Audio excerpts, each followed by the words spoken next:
So I assume you know that there's a lot of people on this planet. As of last week, Wednesday, I think, was when we turned over to 7. Nobody knows, but nobody knows exactly how many people there are. It's kind of hard to keep track. It's a big planet.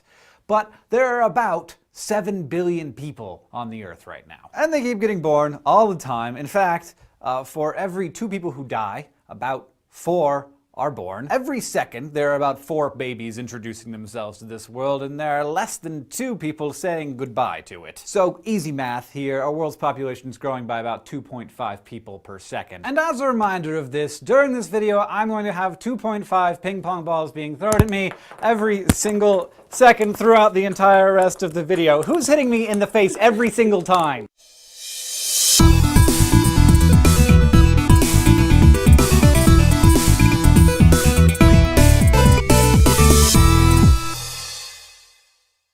Okay, instead of the balls, we're just gonna do a clock because I get nosebleeds pretty easily and I don't want you to have to see that. So 7 billion people, it's hard to actually get your mind around how many people that is. I mean, if you were gonna just like sit down and count to 7 billion, it would take you like 200 years or something. On the other hand, there is plenty of space for them. If you took 7 billion people and stood us shoulder to shoulder like we were at a Sting concert, those 7 billion people could fit in an area the size of Los Angeles. We can fit on the Earth. There's space for us all. So as long as there's space for us all, what's the big deal about having 7 billion people? Well, it turns out people have been thinking about this for a long time, since around 1800, when the world first clocked 1 billion people. I know what you're thinking, you're like, 1 billion? That's nothing, hoo-ah! Well, at that time, all the economies in the world were based on agriculture. How much stuff we could grow with human hands, farm animals, maybe a scythe and a wooden plow or something. So that kind of technology, 1 billion people was really pushing it. And the first big time thinker guy to totally have a cow about there just being too many frickin' people was a British economist named Thomas Malthus. Thomas Malthus calculated that human populations tend to grow exponentially,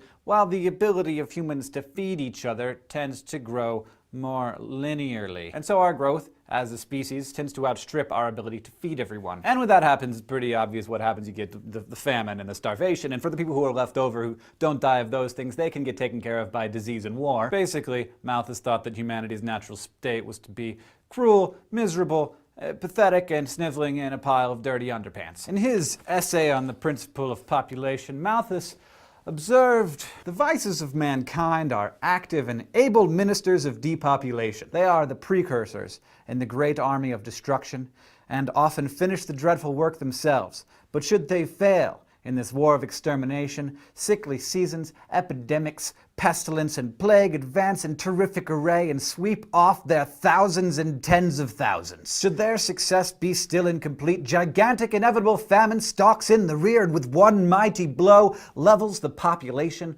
with the food of the world." Diseases also have an easier time taking hold, and of course, starvation can kill off a lot of people as well. Though we did make some pretty good points. As long as humanity is well fed, we're a pretty nice lot of people. But I have this problem too. When my blood sugar just gets a little bit low, I start killing all of my neighbor. That's not actually true. When you and your family's lives are threatened by starvation, there's a lot of things that you will do for food, including go to war. However, what Mr. Doom and Gloom didn't predict was the frickin' Industrial Revolution, which not only allowed the production of much more food with far fewer laborers, it was also the impetus for this.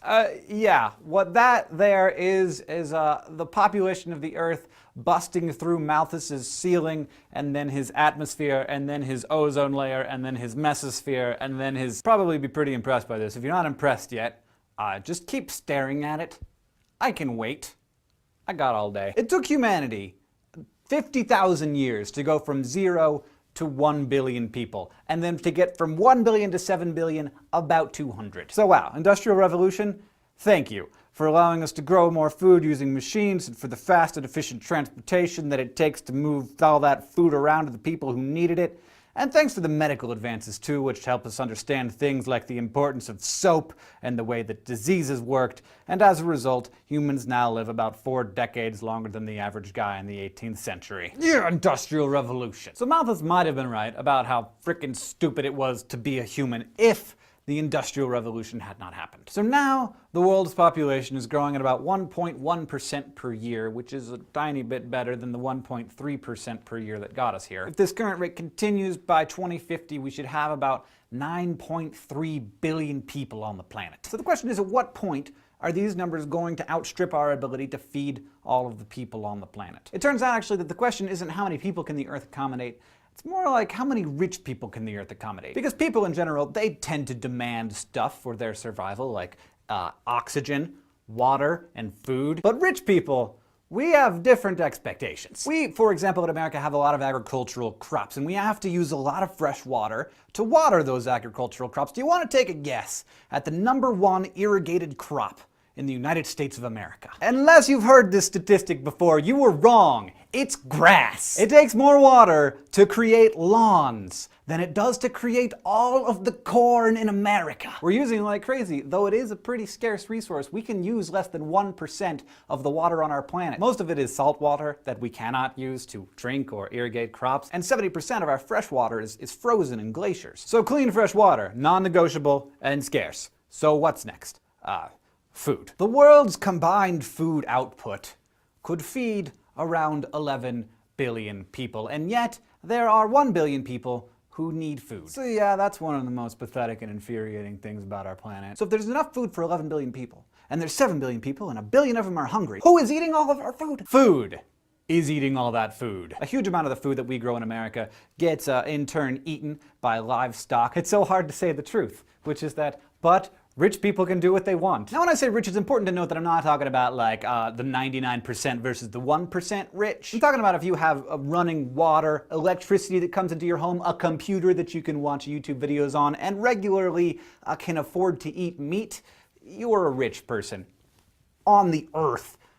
And you know, sometimes we just have to come to terms with the fact that we, even those of us who don't have it great in America, have it better off than a whole lot of other people. There's a lot of people in the world who don't get that. If you can have a hot shower, that's like the peak of luxury to me. So assuming that you are a first worlder, that you live in a developed country in Europe, or you live in America or Japan, you consume, on average, as much stuff as 32 Kenyans. And now the number of well-off people in the world is starting to increase dramatically and quickly. And this is what we've always wanted for the world. So now we have all these moderately well-off people walking around all over the planet, and it's great, except that they require more. In the meantime, though, a huge percentage of all of the babies that we're talking about being born right now aren't being born to these rich people in the developed world. They're being born in developing nations, and so the population isn't just growing. It's growing in this weird, sort of scary, lopsided way. In fact, as people in a lot of developed countries have kind of stopped having babies. Like Japan, for example. Everybody's like, Japan, what are you doing? Why aren't you having any babies? And Japan's like,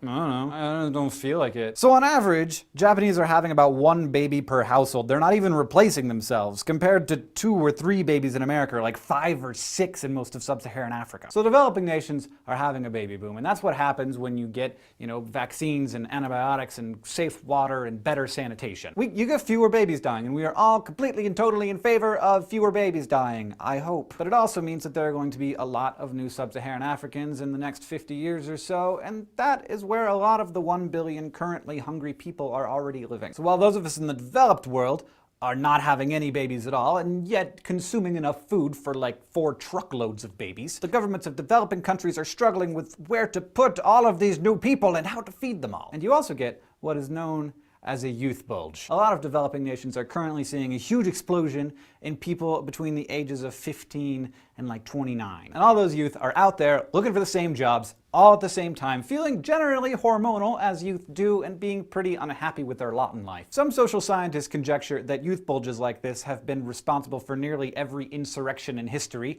from the English Revolution in 1640 to the more recent Arab Spring. And neither of those things were bad things, but we should be aware that there may be more of it coming. And another thing that Reverend Malthus never thought of is what happens when humanity gets together and takes over the whole freaking world. Seriously, because it turns out that there are actually supposed to be some other things living on this planet with us. Through our desire for more space and more stuff, we're putting pressure on pretty much every habitat on Earth. So much so that worldwide, 52 species of mammal, amphibian, and bird move 1 category closer to extinction every single year. This world is pretty big, but there's only so much room, and it turns out the Bengal tigers aren't particularly well suited to high-rise living. So the more there are of us, the fewer of literally everything else there is, except for like things that we enjoy eating and petting, dogs and cats as well. Their populations continue to grow. So happy birthday, new people. Welcome to Earth. I'll try not to screw it up too much for you. If you're interested in more things to do with global population, please check out the description below. There'll be links in there for our source materials. You can also ask us questions and leave ideas for future episodes of SciShow in the comments, and get in touch with us on Facebook and Twitter as well. Goodbye.